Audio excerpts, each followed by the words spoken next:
insecticides. Dog waste is a health risk that is most often ignored by pet owners. Community pet waste problems have become a huge issue as residents try to keep pet waste issues under control. This waste eventually ends up in local rivers, streams, lakes, and bays. 2 bricks provide an operational structure for the yard sweeper. We employ a variety of operating and programming techniques. We use 4 motors, 2 that control lift and sweep and 2 that control locomotion. We also use 5 sensors, 3 ultrasonic sensors which make sure that the yard sweeper does not run into walls, 1 pillar sensor which identifies the objects that need to be picked up. The brown objects represent waste and the colorful Lego pieces represent other backyard items. We also have a touch sensor which is an on-off button. 2 control units or bricks. One is the master, which is on top, and that controls the lift and sweep, and the other is a slave, that's on the bottom, and that controls the locomotion of the robot. The Bluetooth allows communication between the master and the slave.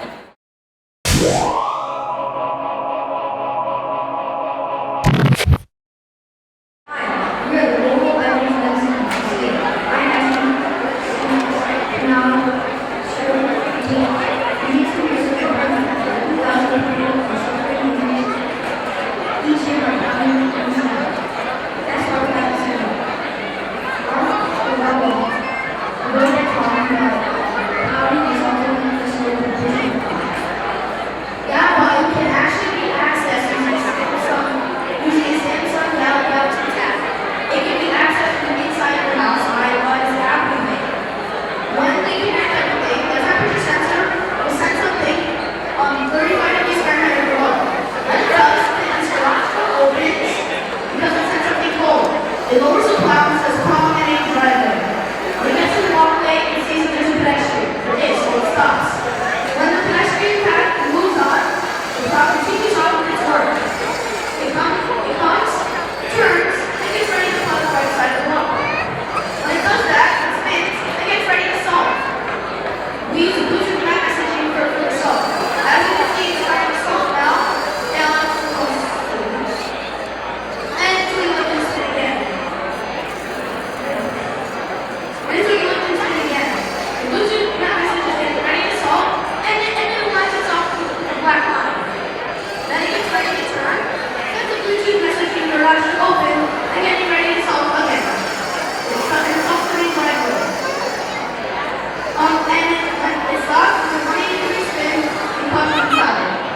Then when the ultrasonic sensor sees there's something inside, the garage door closes. Like that. And that's our problem. Started using a tablet. Elderly people can avoid heart attacks, save lives, no more injuries, keeps pets and kids safe, cheaper, no contracts, reliable, no global warming because of no use of gasoline and exhaust, healthy prime time for other things to do. We had 4 robots, a garage, a pedestrian, a software, and a snowplow. The snowplow and pedestrian we used 2 motors for movement. In the snowplow we used 1 motor to lift and load the coffee. And in the garage we used 2 motors to wind and unwind the garage. And in the software we used 2 motors, 1 for the robotics and the other motor for the plow. We use sensors like temperature sensors like the building temperature, ultrasonic sensors for detecting obstructions, and color sensors as color lamp for detecting black light. We use Bluetooth, and the master was the snowplow for the garage and the salt spray.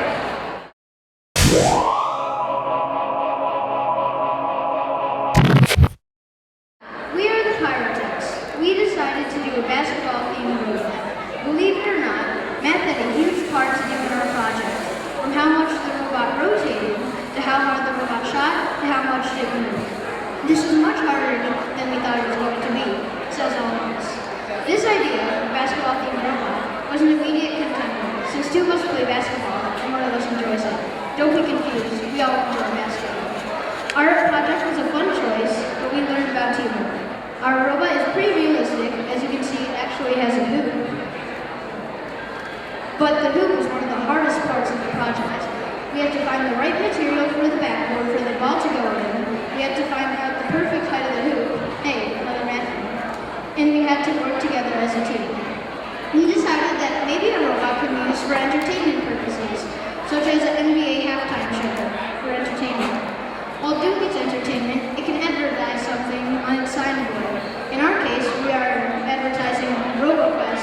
and Project Shine, a volunteering project at your school. I will be telling you about what our robots are made of and what they do. The shooter robot is made up of a color sensor and ultrasonic sensor. The color sensor follows a line to places. The ultrasonic sensor stops when it sees someone. The crowd robot is made up of an ultrasonic sensor. When it sees the shooter robot pass it, it sends a Bluetooth to the spectators to make them cheer. Our robot will shoot the ball into the hoop, then it will follow the line to Gary Payton, then it will go back and shoot the ball. Next, it will turn and go a short distance, and follow the line to Shaquille O'Neal and say, "You're too good," because it's a good basketball player. Turn around, head to the starting point, turn and shoot. Lastly, our robot will turn right and shoot the ball one more time.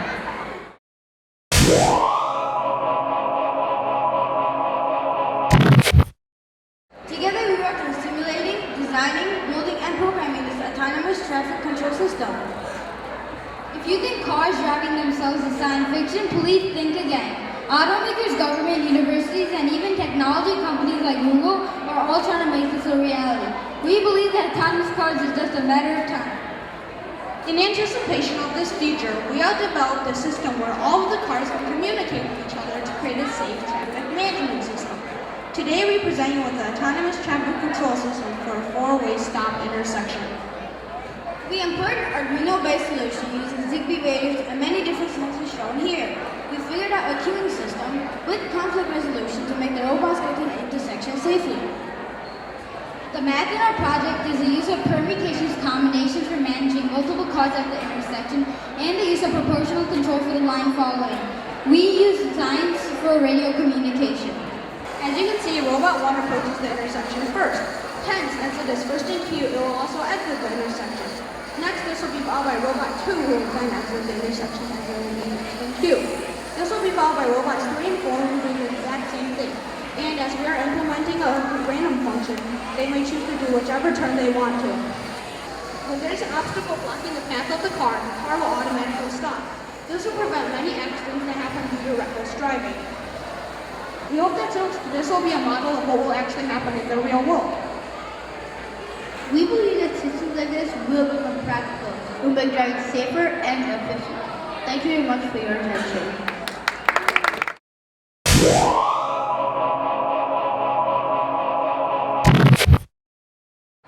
Did you know that Americans produce over 180 million tons of trash annually? Did you know that also 70% of that can actually be recycled? Well, this year we designed a recycling sorter. It recycles between bins of plastic and paper, glass, ferrous metal, and non-ferrous metal. The goal of this is to 1, improve the environment, and 2, get more usage out of waste resources. Here's how our system works. Hi, my name is Nick. This is the first part of the entire chain. Interactive robot. As you can see, there is one touch sensor located here. When it is pressed, it starts the robot. There are also 2 capacity proximity sensors located within the bucket. These capacity proximity sensors emit an electrostatic field. This works with an oscillator circuit. When a dense enough object enters the field, it disrupts the circuit. The trigger should be the oscillator amplitude, and it sends a Bluetooth message to the conveyor robot telling it this metal, glass, or plastic or paper. It then drops. The sensors revert back to their original form until the object is no longer in the electrostatic field.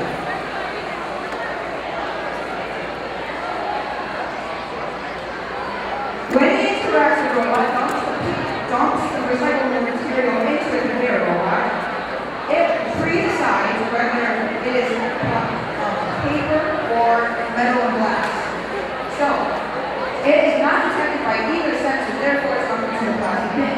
For instance, if we place a piece of glass, it is detected by the proximity sensor, but not detected by a metal sensor.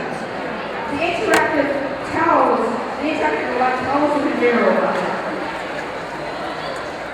If you place a piece of metal, when the metal is dumped, it is also detected by the capacitive proximity detector in the interactive robot. So this is the electromagnetic robot. It starts using ferrous and non-ferrous robots. It will drive forward